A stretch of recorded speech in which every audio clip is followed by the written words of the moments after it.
Keith Baker is the Executive Director of Reconnect Rondo, Inc., an umbrella advocacy organization committed to addressing racial disparities in Minnesota. Keith is leading the organization's mission to revitalize the Rondo community with a land bridge that reconnects Rondo and creates Minnesota's first African-American cultural enterprise district. Keith has more than 35 years of experience in the public, private, and nonprofit sectors. His 18 years with Minnesota Department of Transportation included oversight of federal and state professional technical contract administration and construction compliance monitoring.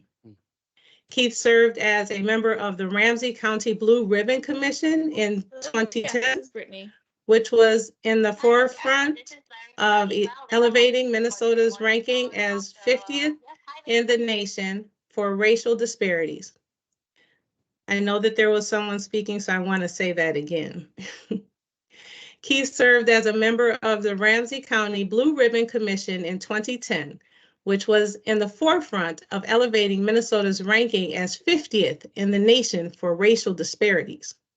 Over the years, he has identified and executed strategies supportive of equitable development, entrepreneurialism, ownership, business, and workforce and opportunity access. As a strategist, connector, and influencer, Keith has a reputation for seeing the big picture, along with connective links needed for genuine progress. He's known for skillfully navigating within constrained environments, creating outputs that result in equitable outcomes. These characteristics were instrumental in the successful orchestration of a collective impact approach that ensured equitable inclusion of minority and women-owned engineering and architect firms on the $1 billion US Bank Stadium project. Keith has done so many things for so many of us here at MnDOT as a support system, as a prior member of our ERG, helping to establish this ERG, as well as being a member of so many communities from the farthest reaches of North Minnesota to the farthest reaches of Southern Minnesota. I'm very proud to have Keith as a representative in my community of Rondo. Keith Baker. Wow. Thanks, April. I appreciate that. And, I feel also quite at home here speaking with my former MnDOT colleagues as well. And I'm excited to present. One of the things that I want to do also is acknowledge April and a few other folks. Certainly April, being from the Rondo community, we're just so pleased to have her as part of MnDOT's leadership with respects to the Director of Shared Services. So just appreciate that. I also want to mention a couple of other names. I see Dr. Lloyd is on too, and Dr. Lloyd used to work for MnDOT as well. So Dr. Lloyd, I'm glad to know that you're on. I want to acknowledge Commissioner Dovenberger. While she's not joined us here today, she did send me a note and let me know that she'll be traveling during the time of this presentation, but I appreciated that note, and I just want to acknowledge that, as well as Deputy Commissioner Kim Collins, because Kim Collins and I work very closely together over the years, and just want to make that acknowledgement. Jay Hippis, Connie Sahibjim, Sheila Kulpe, certainly Lisa Austin, and Gloria Jeff. These are the folks that I've been working with for quite some time on this project, so I just want to acknowledge that as well and thank them for allowing me this opportunity. That's an interesting story tonight. One of the things that I think is important as we think about this project are four things. I want you to just keep in your mind systems, processes, tools, and resources. Let me repeat that. Systems, processes, tools, and resources. MnDOT uses a wide range of these things to deliver its projects, but oftentimes these things are invisible to communities, right? And it's not unique to MnDOT, but so certainly a number of ways in which cities functions or counties functions or Met Council functions. There are these things that are constantly happening. The other thing that I want you to keep in mind is this notion of a technical case a business case, a moral case, and a just case. Let me repeat that again. A technical case, a business case, a moral case, and a just case. So with those 8 items, I'd like to kind of share with you the Rondo story and a bit about the project that is a community-led effort. But what I want to also ensure is that you recognize that this is about the state of Minnesota. As April had mentioned, the Minnesota ranks 50th next to Mississippi in racial disparities. And we are hearing a lot of conversations over the last decade or so of how to address really the way in which systems, processes, tools, and resources function that don't ultimately lift communities, but in a wide range of ways create barriers. That's not to say that these systems, processes, tools, and resources are not of value. It's to say how we apply them matters. I often use the word or the phrase compound interest. Compound interest functions the same for everybody. It doesn't matter your gender, doesn't matter your affiliation or your association, doesn't matter your height or your weight. It functions. So that's the way that I look at what it is that MnDOT does, what it is that the county does, what the city does, what the nonprofit ecosystem does as well. What this project is about is helping Minnesota shine brighter. I do also want to ensure that I give you a little bit of history. If you can imagine, if your family is of a German background, or if your family was Scandinavian, or you are a new immigrant community that came into the 80s from Laos or from Vietnam or other parts who were pursuing a better life. Oftentimes we acknowledge that and we say it's a part of the immigration process. But keep in mind that people often come with their language, with their songs, with their expressions, with all of the things that bind them together around a cultural context. Well, that was the same for Rondo. Rondo, African Americans started emerging, migrating to St. Paul as early as 1835. And between 1835 and 1956, it had grown to represent 80% of the African American community within the city of St. Paul. It's important because just as the other communities such as German, Scandinavian, Finnish bond together to create their community, their social, their economic, their civic, spiritual fabric, so did Rondo. I've put 5 circles here just to mark, because I think as I go through the presentation, you'll note and I'll reference them. The path of destruction between 1956 and 1968, which was as a result of the Federal Highway Act of 56. The Rondo Roundtable Forum, which is a collection of nonprofit organizations that are historically led by African Americans in the community of Rondo. A formal apology that took place, then Mayor Coleman of St. Paul, and then Chair Zelli, Charlie Zelli at MnDOT, the refining and visioning of this idea of a land bridge and a cap, and then the receipt of $6.2 million at the legislature. One area that I didn't highlight was the orange area that you see on your screen here that I'm circling. The idea of a cap or a land bridge. So you can see the journey of this project began in 2009 when the Central Light Rail Corridor was coming through. And the community was concerned, and properly so, because there were no stops established along the Central Light Rail Corridor on University Avenue in Rondo. This was a horrible mistake on the part of Met Council because it dismissed the fundamental history of a community, that had established itself as early as 1835. So there had to have been something to question about the environmental impact analysis. I lay that as the ground because Reconnect Rondo, which formed in 2017, formed as a collection of community members, principally descendants and elders, who said, we'll pick up that idea of a cap or land bridge and let's push that forward. So everything that we do is a community-led process, which is really unusual for any kind of transportation project. This was a political decision, and this is a fascinating book, and I just want to put it out there for you as a resource in case you're kind of wonky like I am. What it really does is examines the planning process. And this was a political analysis, meaning the book. You see Rondo in 1953, you see Rondo in 1974.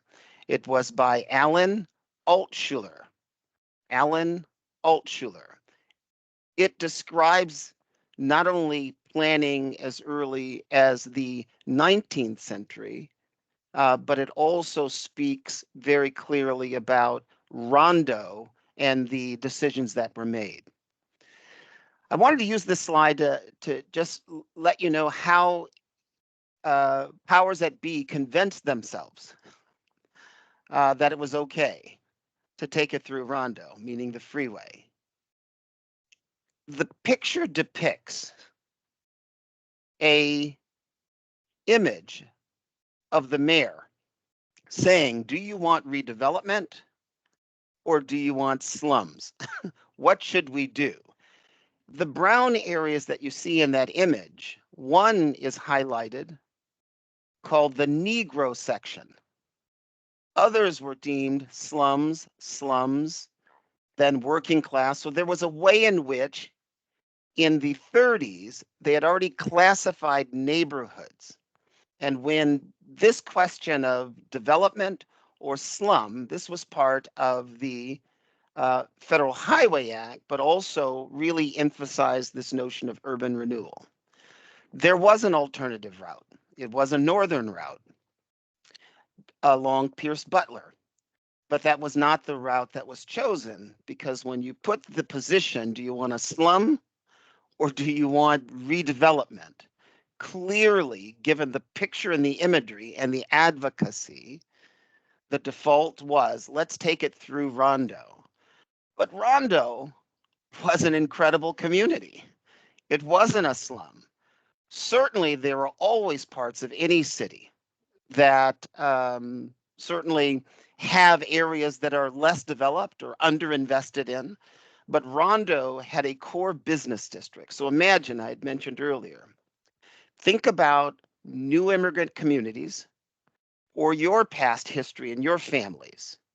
When your community binds, it has a social, cultural, economic, civic, and spiritual fabric that makes it viable. Well, that in fact was what Rondo was.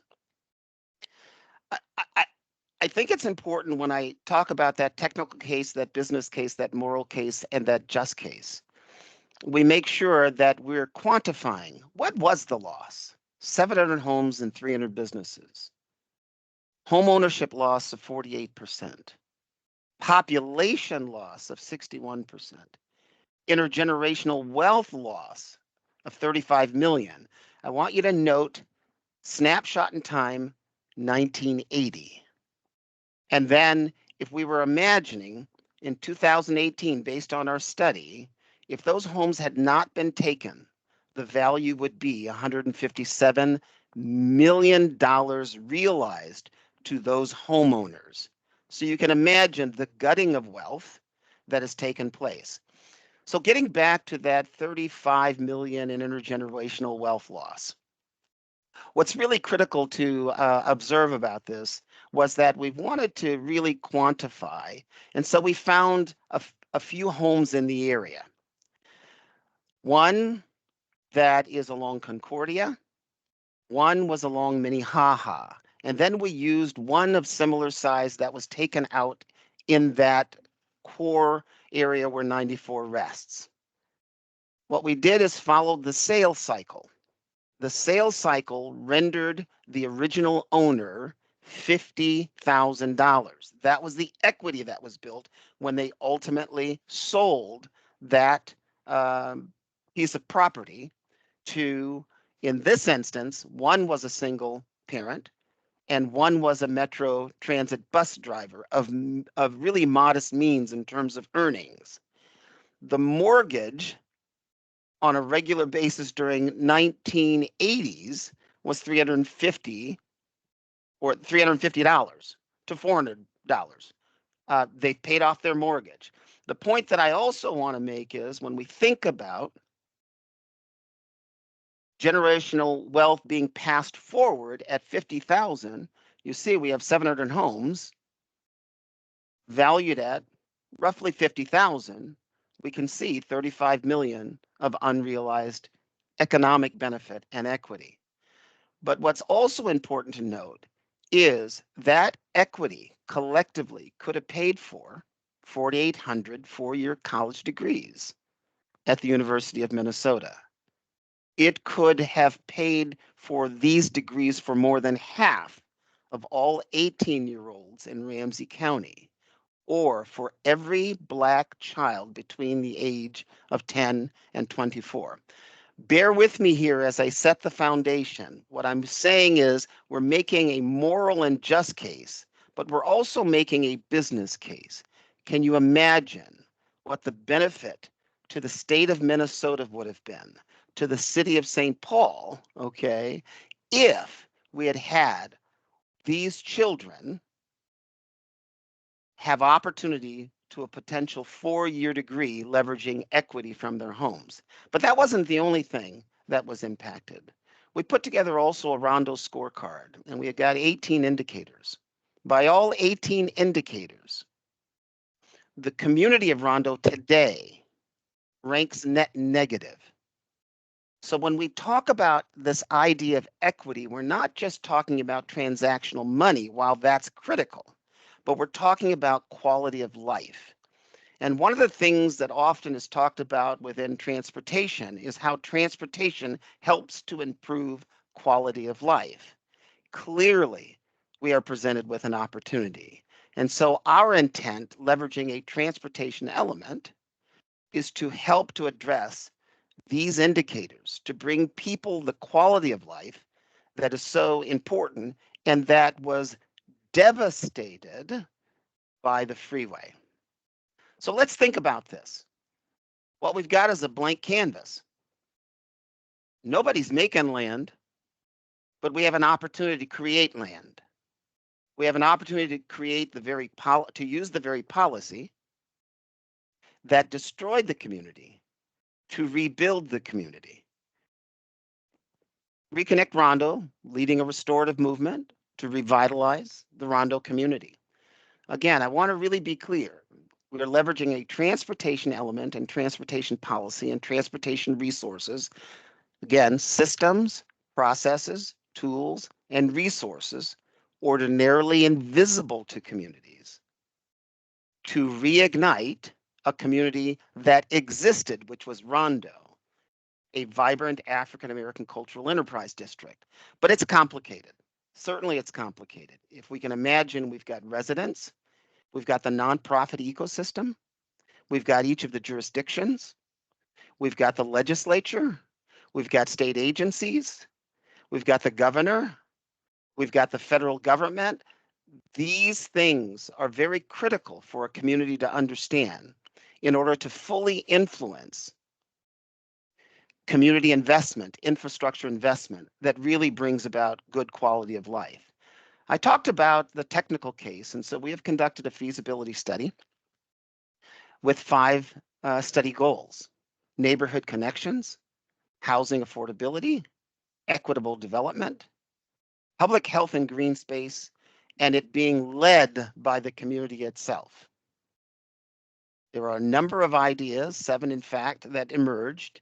And what was determined is that to meet all 5 of those goals, we needed to create 21 acres of new land, with potentially having 13.8 acres of green space. That's what meets all of those goals.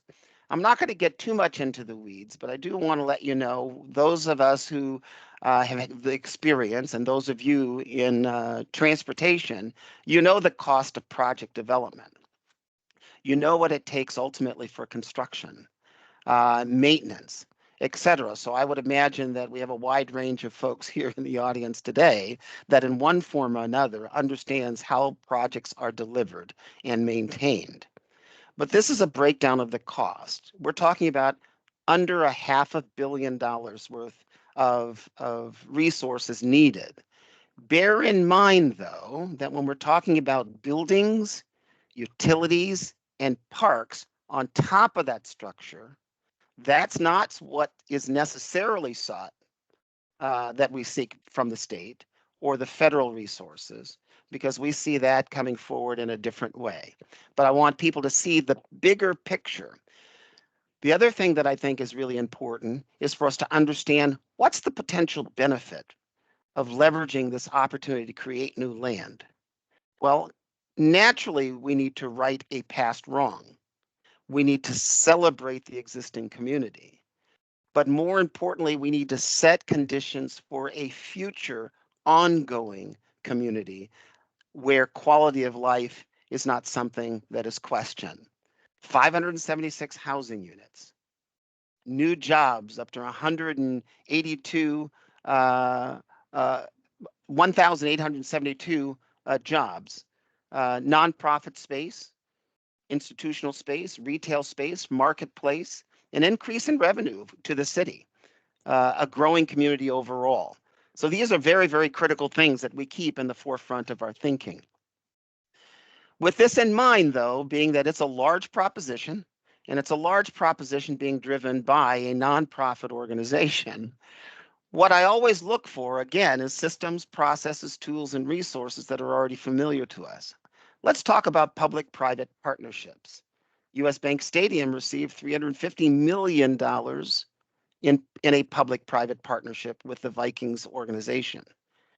The Target Field received approximately the same amount of money through Hennepin County, nonetheless, but also through legislative dollars of $350 million. The thing that's really interesting is Target Field sits over the freeway, so precedence is set to some degree in terms of public investment in business, but we don't think about this kind of investment in neighborhoods and communities.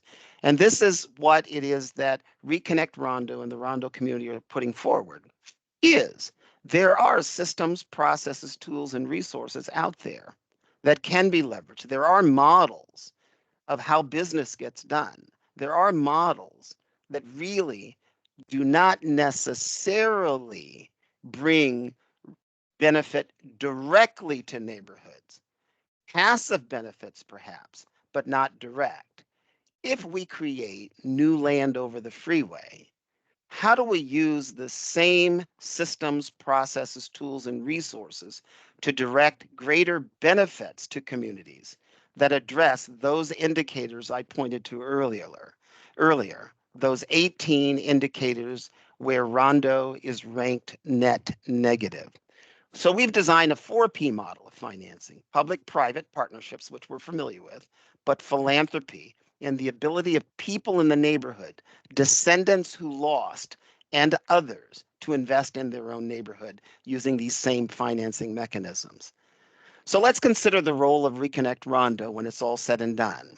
Our role in this ecosystem is to set conditions on behalf of the community for a community-led process to ensure access to state and federal transportation investment. Those of us in transportation, and you all know that at some point transportation is going to be invested in. But the question is, who's ready? And in this instance, I've already shared with you the journey of Rondo since 2009. So before the bipartisan infrastructure bill was put in place in 2021, Rondo had already begun to put in place the mechanisms that were going to be helpful to influence our partnership with the Department of Transportation, with the City of St. Paul, with Ramsey County, and with Met Council.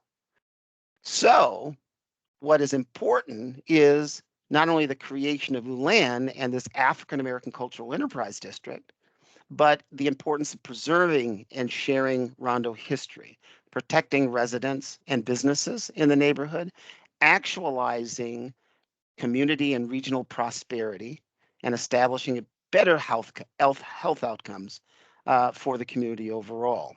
So as I've mentioned, we've made the business case when it's all said and done. We've made the technical case. We've made the moral case, and we've made the just case. You see the studies that we've already completed. There are a few studies that are ongoing, and part of the 6.2 million that we were able to receive from the legislature allows us to continue and to complete our neighborhood restorative development area plan, the restorative development modeling, and I'll share a little bit about that, and then really move forward on the NEPA process. Some of you might ask the question, well, why are they even having to do the NEPA study? As I've mentioned earlier, one of the things that is important is for us to always reflect on 2009 when it was a faulty process. I'm going to say from the community's perspective, and I think the judge reviewing this also indicated that there were missing pieces. But the important thing for us to know is MnDOT is responsible for the corridor between St. Paul and Minneapolis. What Reconnect Rondo has done, leveraging that 6.2 million, is to pull that section out of MnDOT's process. This is between Dale and Lexington, more specifically, Grotto and Chadsworth. So Reconnect Rondo is responsible for the NEPA process as MnDOT does its NEPA process. Hopefully we're informing one another and we will ultimately need to coordinate with one another. But those of you that understand projects like Lake Street, where Hennepin County was responsible and MnDOT was responsible for certain things, ultimately they came together and coordinated certain things to ensure that Lake Street had opened up just off of 35W. So the ecosystem becomes very critical. Not only do we have our jurisdictional leadership and jurisdictional organizations as stakeholders, but we also have organizations within the ecosystem, and you can see some of them there. Taste of Rondo, Soul Touch Productions, Model Cities, Hallie Q. Brown, Rondo Community Land Trust, St. Paul NAACP. These are historically led organizations, including Walker West Music Academy. So when we consider the ecosystem, and you can see the small element you see there that is shaded, titled the Rondo Land Bridge, you can see that this catalytic tool, surrounded by a number of organizations in the ecosystem, can really profoundly look at transformative change in a geographic area, a scalable change in a geographic area. But part of what's important is for us to amplify the ecosystem, those that are already doing the work within Rondo, resource those organizations to build capacity, and then protect the neighborhood overall. Some of you might be asking the question, well, I thought this was about a land bridge. Well, it is about a land bridge, but the land bridge is the tool. And transportation is intended to improve quality of life. Some of you might say, well, ain't it just about pavement? Isn't it just about a crossover? Well, no, I think that transportation ought to consider a wide range of things because it has everyday impacts on people's lives. I know that Gloria Jeff, and I just want to mention this, has been working on the livability framework. And for those that are not familiar with the livability framework, I'll just say it in a snapshot. It's looking at the human element and its connection to transportation. And so what's important to recognize is that we're leveraging a transportation element to build community. So restorative development, what the heck is it? And I'm going to take a little bit more time, and then we'll get into some Q&A as well. Restorative development is a framing that gets away from this discussion around master plan. We believe that what we're really doing here is restoring and creating a plan for a neighborhood. And looking at restorative development area plan, we are considering this influence area. Again, you see the land bridge geographically. You see the blue that really represents the enterprise district, if you will. And then you have the broader influence area, and our influence area goes as far as Hamlin all the way to Marion in order to make sure that we're considering the interaction of the area with this proposition of a land bridge. I do want to emphasize, while it's easy to say, oh, it's about a land bridge, I'm going to ask you to rephrase that, and I'll consistently remind you of this. This is an African American cultural enterprise district connected by a transportation element. Again, this is about an African American cultural enterprise district because that's what Rondo was. And we intend to leverage a transportation element as a primary asset for catalytic movement. So the neighborhood concept highlights community ownership, history, cultural strengths, 21st century innovation. There's a lot of discussion around climate change, sustainable infrastructure, and so on and so forth. So these are all elements that are important for us to keep in the forefront. And then leveraging a different kind of financing mechanism that allows us to ensure that there is public, private, philanthropic, and the ability for people to lean in as well. We have what we call a family of plans, meaning these are the studies that we've been doing that kind of interconnect. Anti-displacement, because when development happens, people get displaced. When amenities are introduced, new amenities in communities, pricing of homes, and the affordability of the area only benefit those that have resources to stay there. So an anti-displacement and community investment study. We have also the neighborhood area plan, but together we center ourselves on a restorative development vision for Rondo. And all three of these things kind of work interconnectedly. And our technical team, though they may be leading individual elements or studies, they're interconnecting those studies. Let me give you a little bit about what I mean by restorative development.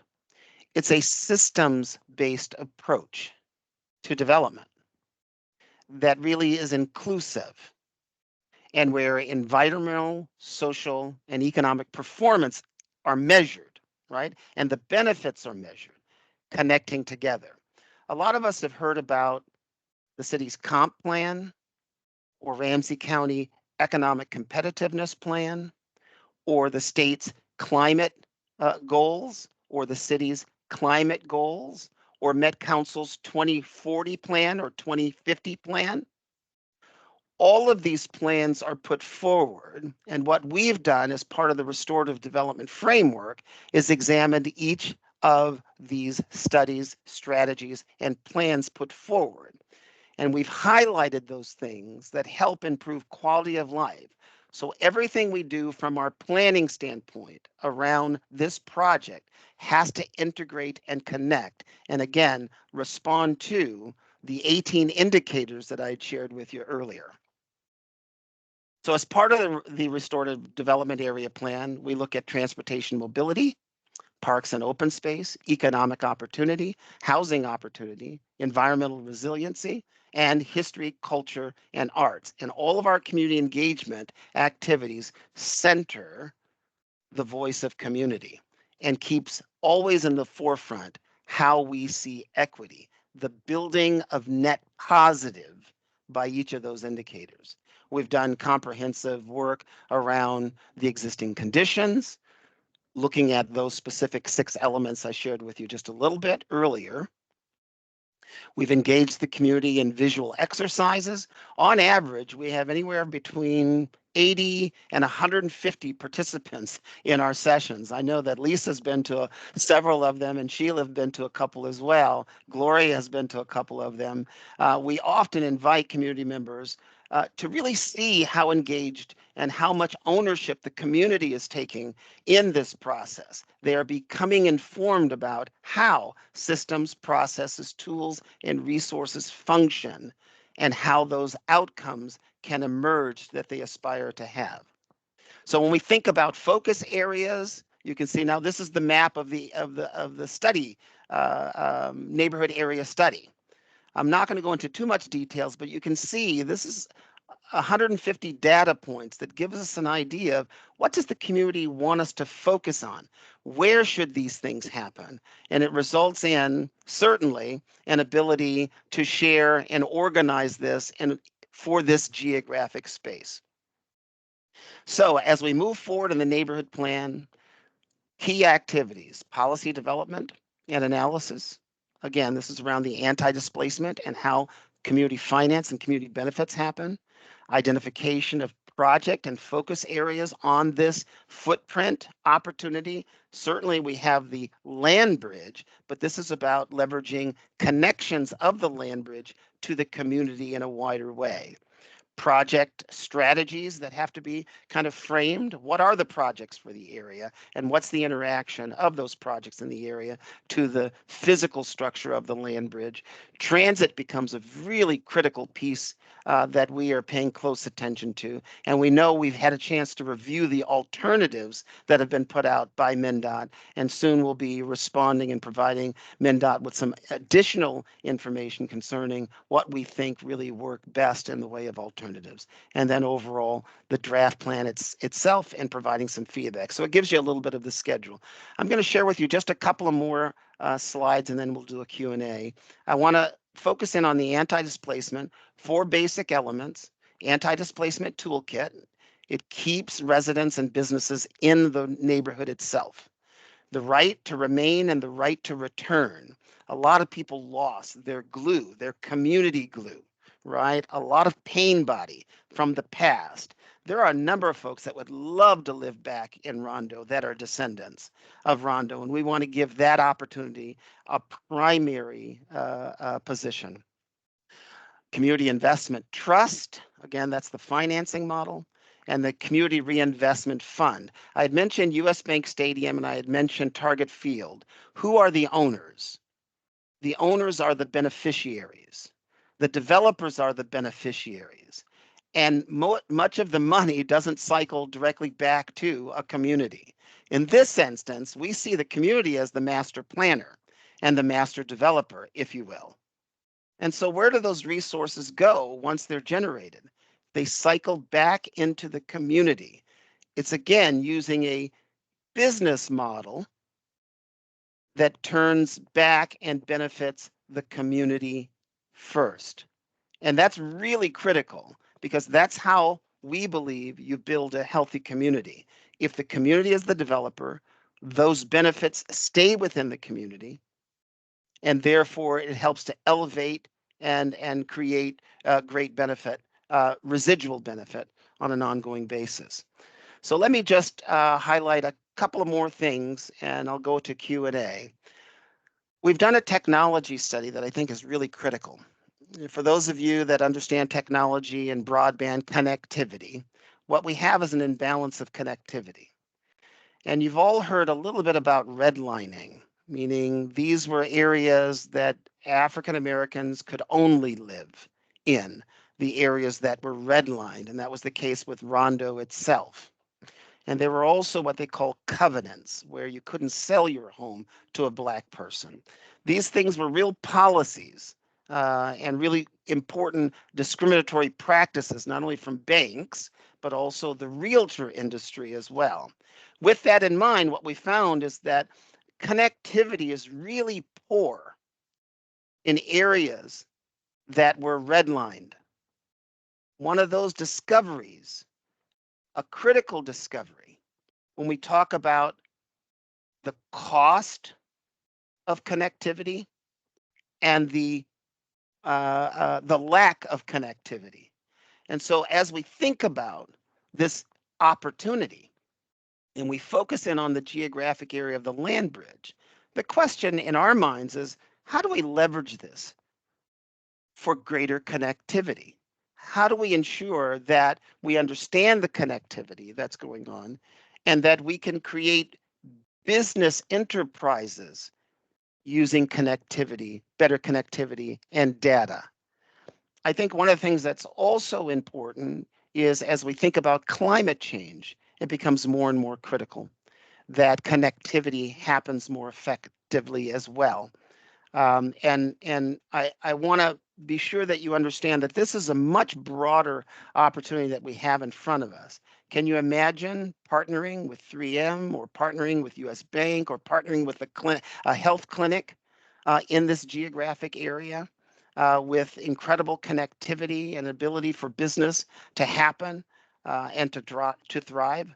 I mean, these are the things that we think are important, but we also think what's critical is how do we ensure that businesses can come forward and that we create opportunities for descendants of Rondo who also lost. Just want to say there are 14 carriers that go along I-94. You can see it as an asset. Again, it's a way to leverage something to the benefit of the community overall. So just going to give you a little bit of background. 6.2 million we got in 2021. 2022, 1.5 million, Senator Tina Smith and Klobuchar for our net zero development project. We got $1 million of capital improvement resources. Again, this is for our net zero development project. And the net zero development project is really a prototype project to see what's scalable, what's transferable onto the land bridge itself. And then we were fortunate to get a $2 million infrastructure Reconnecting Communities grant that allows us to start our NEPA and to do some further traffic modeling analysis. The last thing is we have put forward an application. We hope to hear in the spring. It's a $100 million ask for an ability to really complete our NEPA, to build, if you will, the net zero campus or innovation project, to implement our recommendations and strategies around anti-displacement and community investment, and then to build the ecosystem of organizations so that they can work more collectively together to respond. Here's where we are in the process. You'll see in 2023, we're sitting here, and we have great opportunity, without question, to finish off not only the studies we have in place, but also to ensure that we're continuing our work with our partners. And I will say not only the nonprofit ecosystem, our legislative leadership has been outstanding, our congressional leadership has been outstanding, the governor's been supportive of our efforts, and certainly our partnership with MnDOT continues to grow. I appreciate the opportunity to provide you with a bit of information, and at this particular point, I will stop sharing and field questions.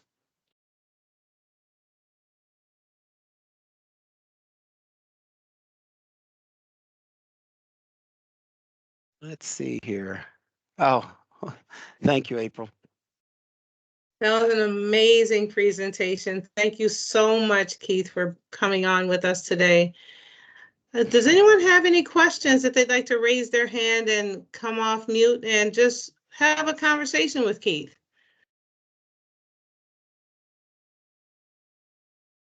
Okay, well, thank you very much for the comments. I'm reading them now. Some people say, yeah, it's a lot of moving pieces. It's pretty complicated. And so you're absolutely right about that. That's why it's so important to organize not only the jurisdictions, but the community ecosystem as well. I've spent a lot of time in the nonprofit sector, in the philanthropic sector, spent quite a bit of time, obviously, with transportation. And I see a really once in a generation opportunity here to impact a community. But I think the state of Minnesota, to be honest. So we do have one question from a little previously in the chat from Emilio Lopez Sanders that we'll get to first, and then I can see Okay. hands raised in the chat. We have Great. Doug Mackey, followed by Whitney Mason. You'll be on deck after Doug. But first, oh, looks like we've got Deepa Dialwis on deck as well. So your hands, we've got your hands up. But to just go briefly back to Emilio's question, he had asked about the response from planners and governmental managers back when the highway plan that would ultimately plow through Rondo was first released and publicized. So Keith and perhaps Dr. Lloyd, since if you're still on the call, if either one of you wants to take a stab at characterizing what the political and planning response was to community members who raised concerns back when this was first publicized. Thank you.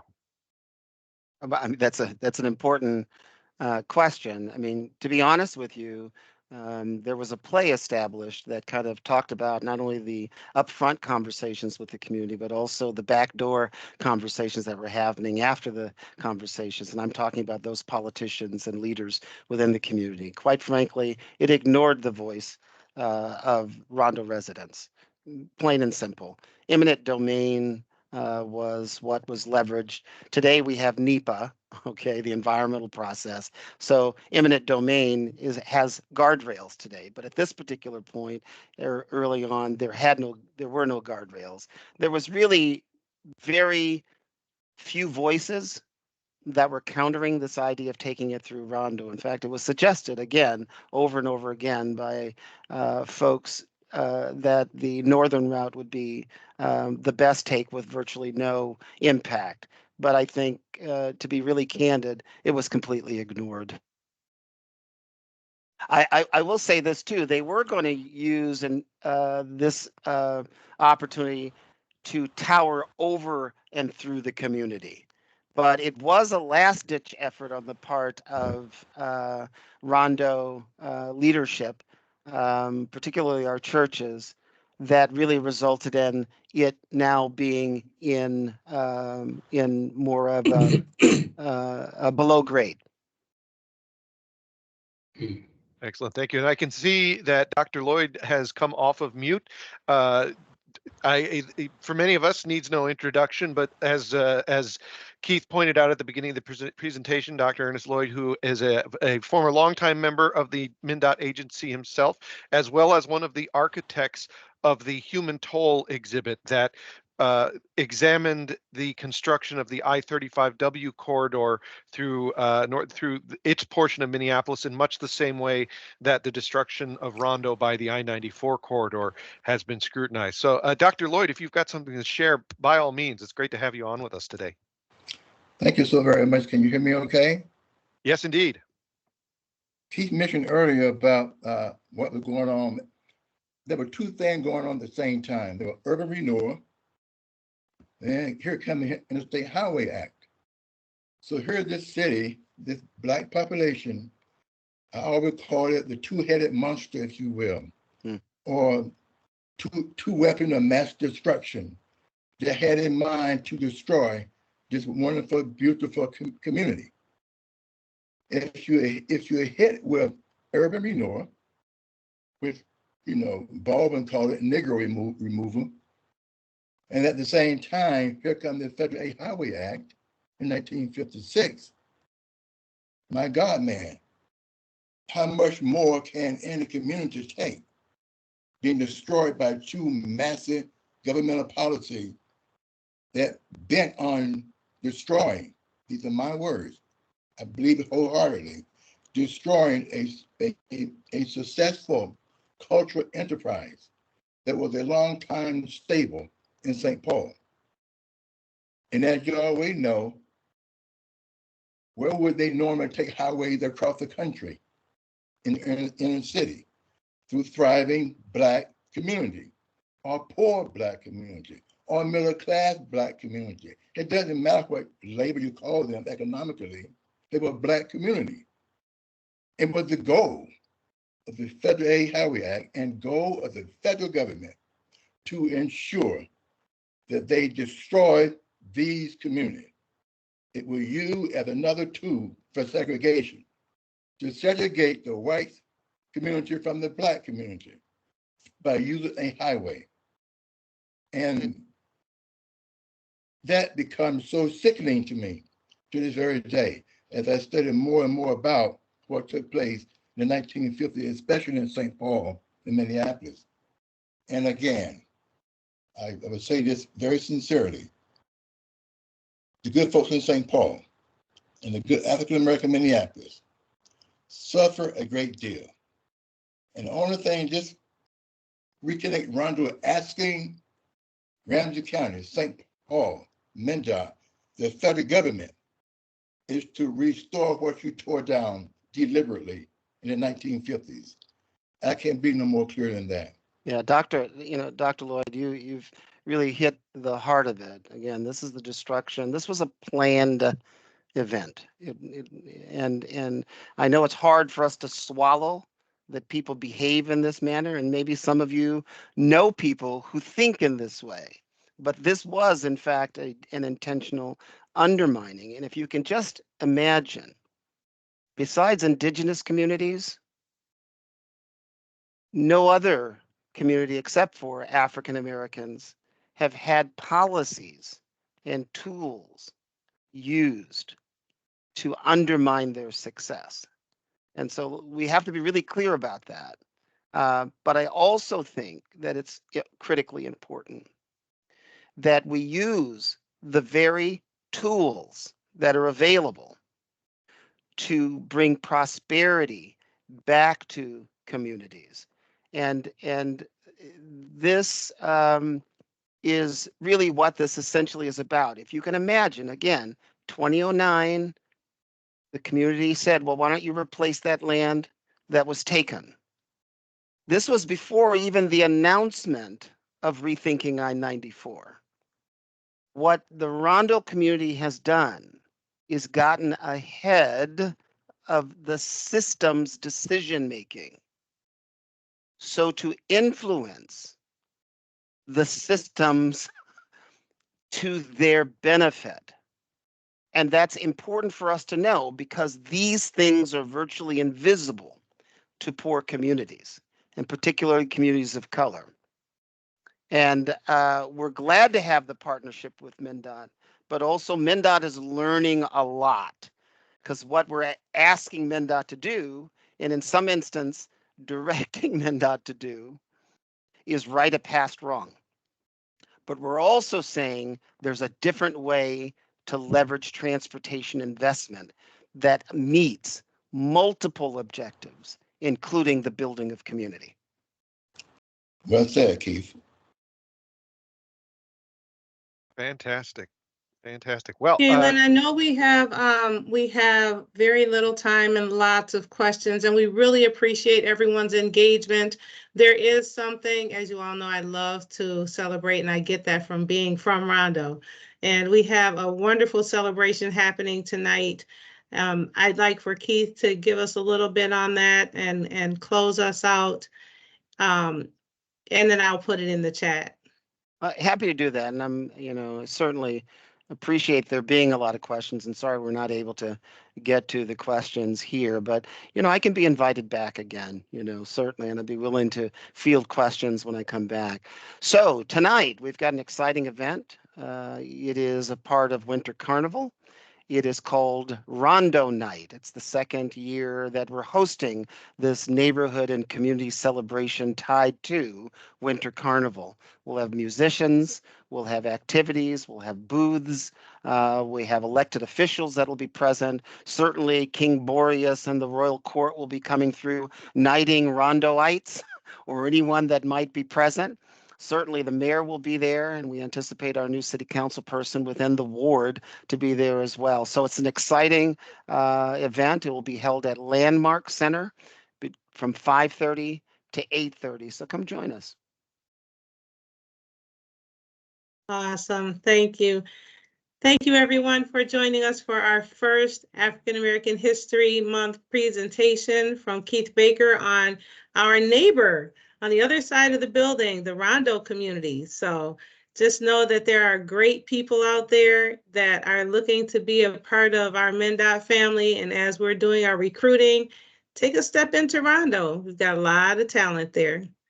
April, let me just do one more thing. I want to say a shout out, if I can, real quickly, to a couple of folks that were at MnDOT and they've transitioned out of MnDOT, Garland Jackson and Victoria Hopwood. And also, I know we've got Broderick out there as well. So I just want to let folks know you got Rondoites working for state government, but particularly those of us that used to work for the Department of Transportation. Yes, awesome. All right. Thank you. All right. I love All that. right. Take care. Thank you, everyone. Have a Bye-bye. wonderful afternoon. Thank you. Thank you very much. Okay. So long.